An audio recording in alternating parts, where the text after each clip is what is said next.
So, Eid is a time for family and community and celebrating traditions or building new ones. To talk more about their favorite Eid traditions and memories, here's a panel of organizers who helped put this event together. Panel, do you want to each briefly introduce yourselves with names, pronouns, and identity? I guess Sure. since, Hi, yeah, everybody. go ahead. Sorry, I'm Mehreen. I go by she, her. I am a proud parent of a Desi Rainbows of the Desi Rainbows family. I have 3 boys, and my youngest happens to be transgender, and I reside in the Midwest. Kandil. Hi everyone, my name is Kandil. I go by he, him pronouns. I'm a community organizer and serving imam for Muslims for Progressive Values. I am here calling in from Boston, Massachusetts. Happy to be here. Savika. Hi, I am from Vancouver, BC. I go by the pronouns she, her. I'm a parent of a gay son, and I am a founder of an organization, widerlens.org, that I do education through that. And Eid Mubarak, everyone. Happy to be here. Zain. Assalamualaikum everyone. My name is Zain. My pronouns are he, him. I identify as bisexual. And I am the programming chair for Hadai US. Proud to partner with Desi Rainbow for events like this to serve the community. And I'm calling in from the land of the Lenni Lenape in central New Jersey. Amazing. So nice to meet our panel members. Folks, welcome them as they're entering the space. I wanted to start us off with the question that convenes us all here today. Why is it so important to you to have an inclusive Eid celebration, to create and invest in spaces like this one? I'll go take that one. I think it's important to value and recognize all the diverse people in our communities, and during the time of Eid, it's important to celebrate who they are. I believe treating everybody the same is part of one of our Islamic tenets, and recognizing that, to me, is our Islamic duty to do that. So I think that's why it's important to do this. Wonderful. So happy to hear that. And I think a lot of our audience and panel share some of those same sentiments. Does anyone else from the panel want to share their thoughts on that question? Why the celebration, this space is so important to you?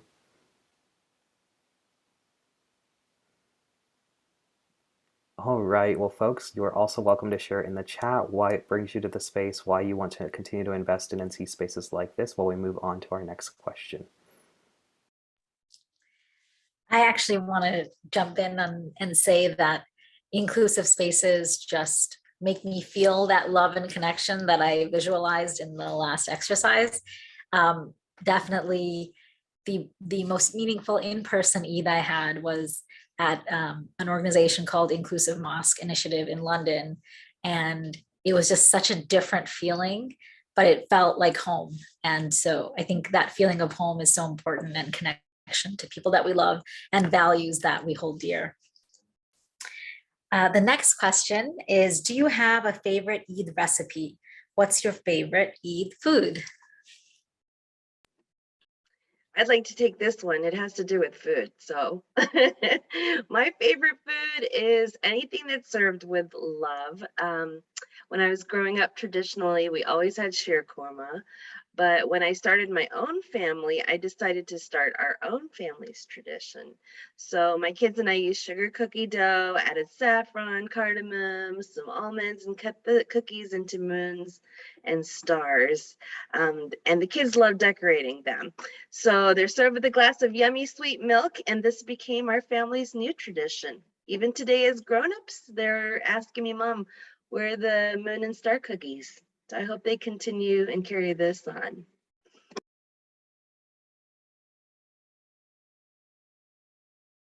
Great. Does anyone else have any favorite Eid recipes?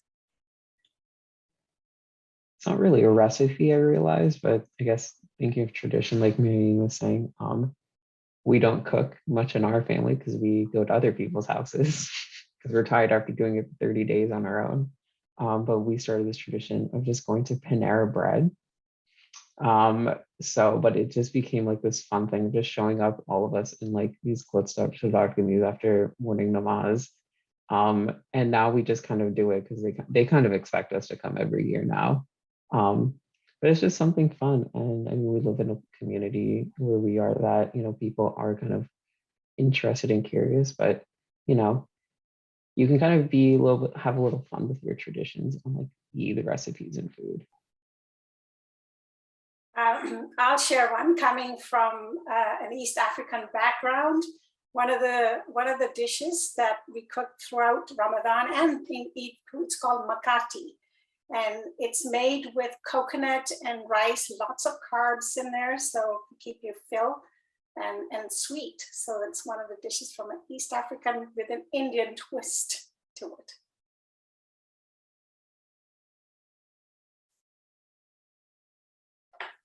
I'll jump in and share a little something. So my mom actually grew up in Iran, but I've never been there. And so growing up, we always used to go to an Iranian restaurant called Tehran Restaurant. It's closed down now, but every Eid in Chicago, we would go there. And I feel like it made me connected to my mom's history. And I think Persian food has a special place in my heart because of that connection to Eid and connection to my mom, even though I haven't had the chance to visit there myself.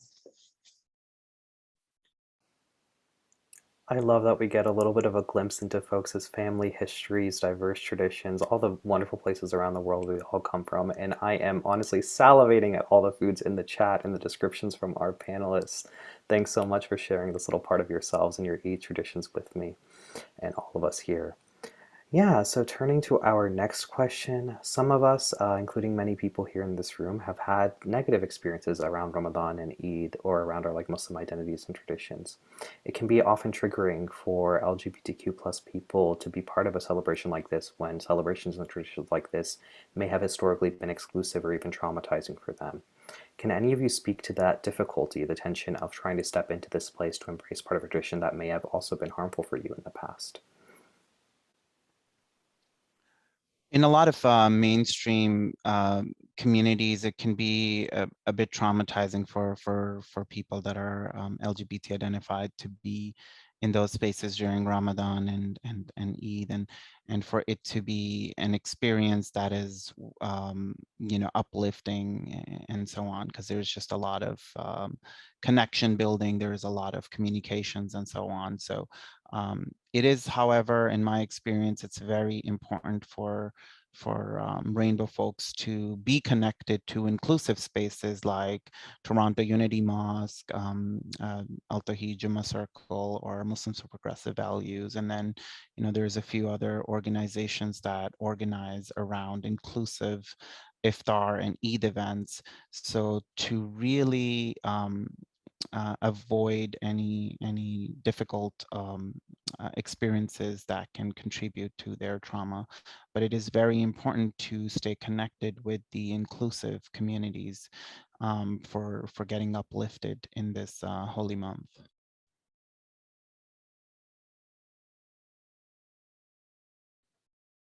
And I think jumping off of that, I think it's also important to remember like what Eid al-Fitr and Eids in general are about.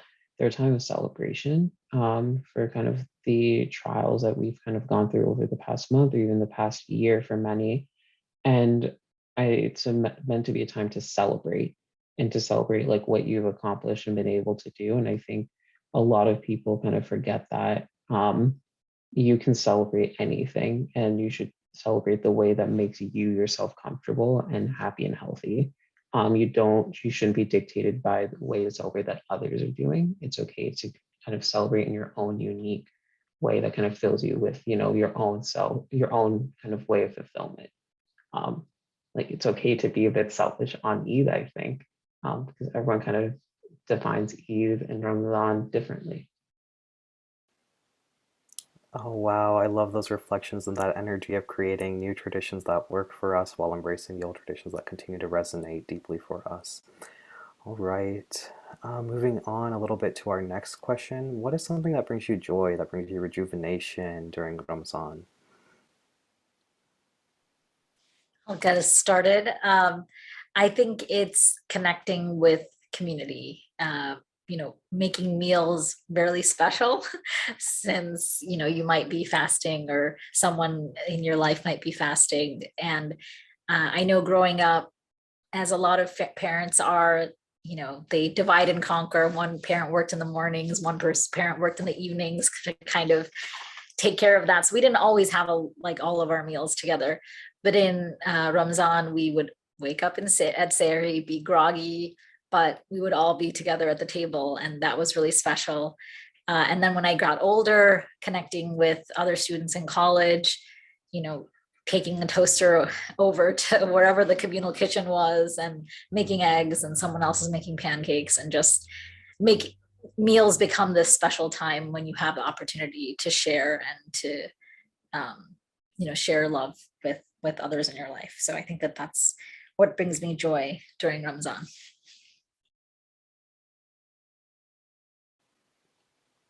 Amazing. I am so much trying to capture that energy and bring it into spaces just like this one, this Ramadan, and inshallah in the future. Any other thoughts from our panelists on that question? What is bringing you joy this Ramzan or in past Ramzans? Food seems to be a common. Of course. What kind of an Eid would it be without food at the center of our celebrations? All right. If not, we can move on to the next question, Sada. Sure. What do you love about being queer or trans, or having a queer trans allied family member? I can speak to this. For me, I think what I really love about my queer identity, what I've learned to love, because it's always a journey of loving yourself, is the community that it kind of gives you access to. Is genuinely, I think the more, as Kandil said, the more you start to connect with other people and learn about these organizations and these spaces, you just meet a community of people who are genuinely interested in kind of being with you, who are genuinely like kind of love who you are for who you are, and not this fake image that has kind of been built up over the past few years. They're just a compassionate kind of group of people who understand where you're coming from, and there's just so little judgment in that type of space. It's freeing almost to kind of be surrounded by other queer trans folks, because we kind of all know that each other have struggled, and so we all kind of know that we don't want to add to those struggles already. We're just kind of here for connection and community. It's a very liberating feeling, I think, and I kind of love that.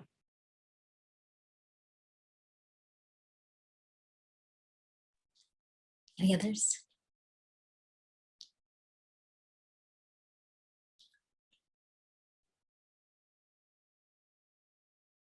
I can maybe speak to being an ally. And I think being an ally and going through the process of having a gay son, what I've learned from that journey is that I've become a lot more open person. I've become human first before anything else. It's improved in the way how I treat others, no matter what minority they may come from. I think it's opened my eyes towards the accepting of everyone, and it's just changed the way how I communicate. I didn't realize how closed off I was until I had to embrace the LGBTQ community to really become a compassionate and human being first. So I've learned a lot being, and therefore I'm now in being an ally. Thank you. All right, so this is a fun one. What does your dream queer Muslim Eid look like?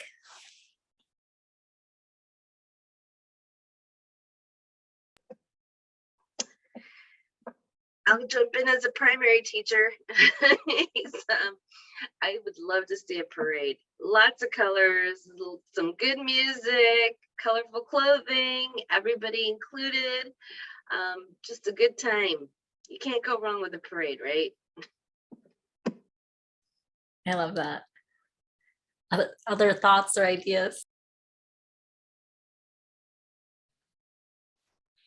For me, I dream of an Eid where everyone can kind of just, for me, it's very, where everyone can just wear what they want to wear. I mean, I've always just been jealous of, you know, females and girls, like the clothing they get to wear. It's just so much more fun than a lot of the kind of guys' clothing I've been kind of forced to wear. So it's like, who wouldn't want to wear a giant bedazzled skirt that just like flourishes wherever they walk? I would love that to wear that at Eid. So I just want like rainbow skirts for everyone during Eid. That's my dream. That sounds amazing. Feel free to share in the chat for those who are participating as well. Love that energy. To continue on with that, what is the food you are bringing to our parade buffet? Clearly, food is very important to this group. So what is that food or drink that takes you back to Ramzan as a child that you want to bring with you into this dream Eid celebration? And this will be our final question. So this has got to be a rocking, amazing food that you're bringing. Marin, I know I want your shortbread cookies there. Zayn, I think you're probably just going to get catering from Panera, and that's totally acceptable too. Well, for me, I will say, well, there is one thing that our family will make, and that is fruit shot. That's like been like the one staple. Because if you can't cut fruit, then you know what can you do in this world? But for me, I just always think back to as a child, like us all arguing over how much fruit chocolate we want to put, or how much chocolate solid we want to put in. It's a very hot button issue, especially when 5 minutes before fast is about to break. Oh my goodness, that is contentious. Wow, I think I need that on a t-shirt. If you can't cut through, what else can you do in this world? Oh, that's a motivational poster for me.